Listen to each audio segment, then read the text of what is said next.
She told me, we're going to make this work. I still love you, just a different package now.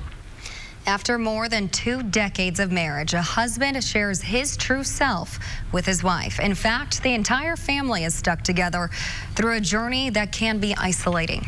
New at 11 and only on RTV6, a retired firefighter and transgender woman shares her story of self-discovery. So do we want to eat or do we want to go look around? It has taken decades for Ellie Keese to show her true colors.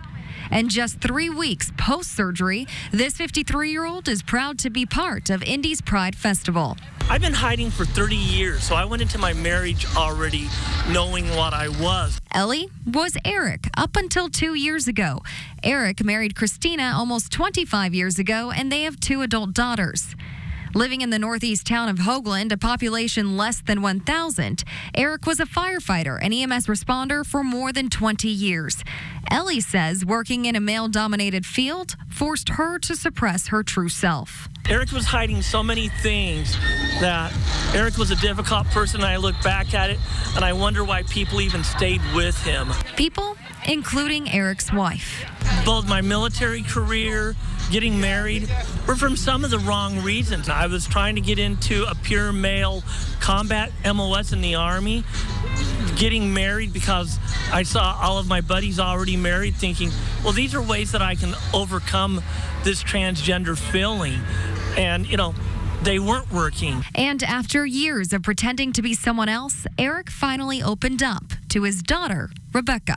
It was scary because basically my dad had started the conversation with, I don't know how to say this and it might end in divorce. So I was immediately going like worst case scenario. Was not at all expecting it to be what it was, but it honestly was the best thing that she could have ever told me at the time. 20-year-old Rebecca says although her father's admission came as a surprise, things her dad did while she was growing up started to now make sense. My dad would always make jokes like, oh, I'm the man of the house. The man of the house gets this and that, whatever. And so we now know that was just compensation. Rebecca, her sister Shannon, and their mom all accepted Ellie for who she is and have supported her on this new journey that they are all taking together.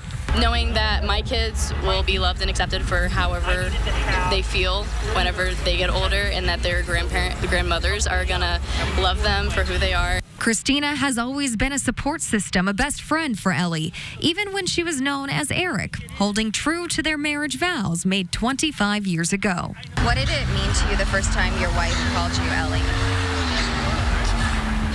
She'll tell you, I was crying. When I realized she had it and everything, I couldn't have felt more heartwarmed because I knew that everything was going to be okay. And for Ellie, with the love of her wife and daughters, things are moving in what she feels is the right direction. My coming out was the best thing for everybody. Ellie is a person that people love to hang out with. My family's been with me. Those 3 right behind you have been with me through this whole journey from now 2 years ago. And that's been a big difference. It is how I've been able to heal. Ellie and Christina Keese are one of only 5% of marriages that stay together when one partner transitions. And in May, we shared with you the story of Ryan Ollier. A young man from Newburgh shared his lifelong search to discover his true identity. Both Ryan and Ellie had their gender affirmation surgeries done at University Health with Dr. Sive Gallagher. You can revisit those stories and learn more about the gender affirmation program on our website, theindychannel.com.